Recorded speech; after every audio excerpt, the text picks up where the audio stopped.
this is I'm going out on a limb here, but I have never met one person, and I've met a lot of people in the hunting space and a lot of people. I've never met one person that thinks as deeply about like that sort of like mind shit when hunting as I do.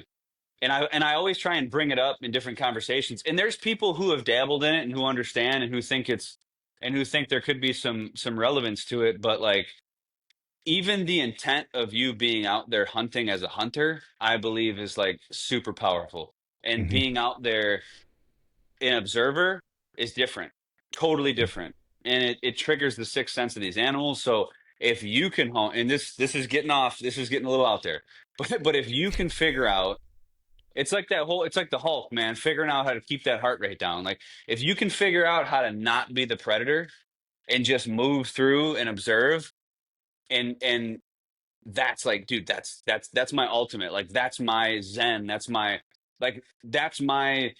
what gets me off is like when I can do that and I can seamlessly move through a piece of ground wherever I am, just no intent of obstructing anything. That's why, I'm not big on food plots and a lot of that.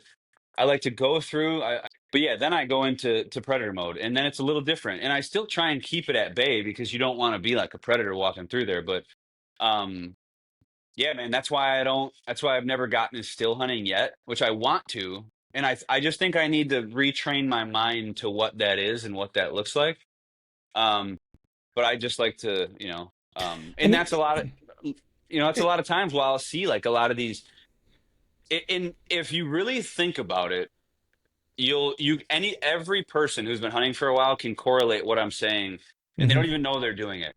yeah, It's well, I like mean, if it's just it's like if uh, a spike buck came through by you, you'd have no like yeah. that spike buck wouldn't have a care in the world if you were He's looking for safe your as safe can be.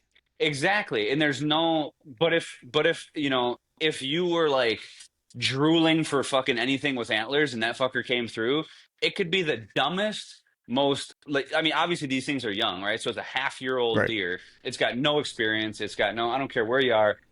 Like it's about as green as an animal can be, and the fucker'd probably bust you and get out of there. Hmm. It's like Yeah. it's that's your Yeah. aura, man. Yeah. Dude, I agree with that. Like it's one of those things where it like with golf or baseball, like a pitcher may be a good example. Like the harder you try, the worse you're going to pitch. You just have Mm, to almost be, or like, my father-in-law is a big golfer and he's really good. And it's one of those things like if you try to hit the ball harder, you're not going to hit it further. Like let the club just yeah, do the work, right? Just put yeah. club on ball and let physics work, you know? Mm, I kind of feel like it's the same way in hunting. Like if you want something so bad, like you're going to almost choke it out. And it's it when you're on the mat, I've had this conversation with my coach about this because I'll compete really well in the room and train really well in the room, like and be able to roll with some guys that are really good and have some good rounds and stuff like that. And I get to tournaments and I do okay, but I compete tight, and I mm, always say, I'm like, man, I wish I could compete the way I train in the room, because in the room it's like I don't have a care. It's like I'm yeah, just creating on the fly to a degree. Like if I'm in like a competition type of, if I don't have intent, if my intent is just to like win positions, in yeah, the round or whatever, um, you almost get in like this flow state, like where it's like you're just taking what's coming and you're just seeing everything. And like, because he asked me the one day, he's like, when do you feel the best? And I was like, I feel the best whenever I'm super aggressive. I was like, that's whenever I feel the best because everything just kind of happens naturally. And but the hardest part is to try to do that whenever you're in a competition when all the chips are pushed to the center, right? Because there's yeah. something that different happens in your head. And I think it's the same thing in hunting, where if you're just kind of there going about, flowing through the timber, being observant, not really being a killer. So like there's not really any anticipation or anxiety that's built up, right? Then feel like I agree with you. I feel like your surroundings kind of mimic that. And I think whenever you get heightened, right, or you get anxious, or you get whatever the verb is, right, then I think your surroundings mimic that back to you. I think it's the same way when you compete. When you compete free and loose and clear, then I feel like that's how the competition comes to you. When you compete with anxiety and and a bunch of worry, then I feel like that's how the competition comes to you as well. Yeah.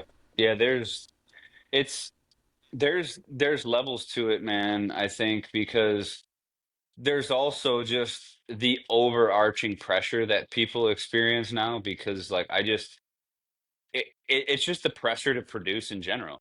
Like in Mm-hmm. today, like I said before, like everybody's scrolling. There's you're seeing the biggest deer get shot all over. Everybody's shooting something, and people are going out there just so anxious and so trigger happy, and so like they're just so wired up to shoot something, and that's why a lot of those people only have success like in the rut when the deer are running because it's not you put that sort of energy in an early season, like lax timber setting, like right outside of a bedding area, like good luck, man. Like they're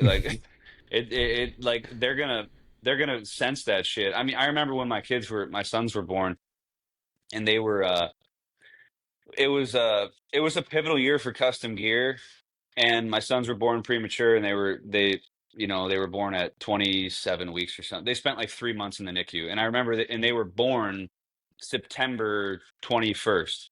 So it was right when season kicked off. And, almost dying at birth, being, under 2 pounds, sitting in the NICU. The NICU was 2.5 hours away, or 2 hours away, sorry, from even like my home hunting property. And I remember like I was so out of it because of the kids being over there and my wife being over there, but I was still trying to hunt, like to get out to hunt, like because that's what I'm like. It's work, but it's in a way my escape too. Like it's my Mm-hmm. passion, it's everything. But dude, the energy that I was taking into the woods that year was so bad. And I swear, like looking back at it now, like I could literally see nature just arcing around me. Like I'd be sitting there, everything would just happen like nothing would even come near me. Nothing. And it sounds crazy, but like and I ended up connecting with one. It was one of the roughest years I've had. And then I ended up connecting with one completely kind of like by chance, just pinballing around like I do. And I do think I got lucky that year. Like I was on my way to some other spot. I spotted this buck kind of, cruising. It was literally one of the only couple rut deer I've ever killed. And I just happened to be right place and I snuck in there with a stand on my back, got up and ended up getting something shot. But even then, when I got into that spot that was hot, because I seen it, there must have been a hot doe around there.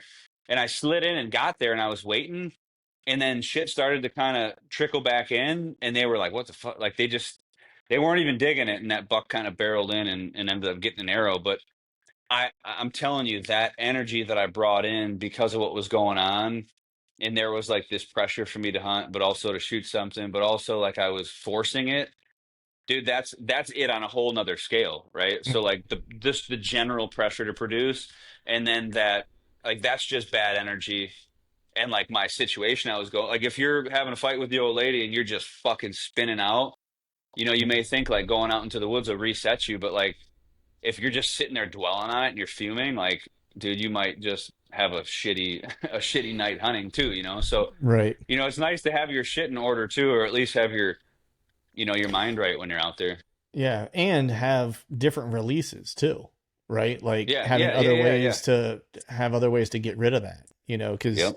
to your point, don't want to have whatever going on in your world, which may not be right at the moment, and then add insult to injury by going out and having a shit hunt anyway, which Oh, dude, then you start it being mad about compounds. that, right? Yeah, yeah. Yeah, It's like I'd rather just go to the gym and lift, and just like pound that out, pound out that aggression or whatever, or get on the mat and train and exhaust myself and mentally and physically and be like, all right, cool, I'm good now.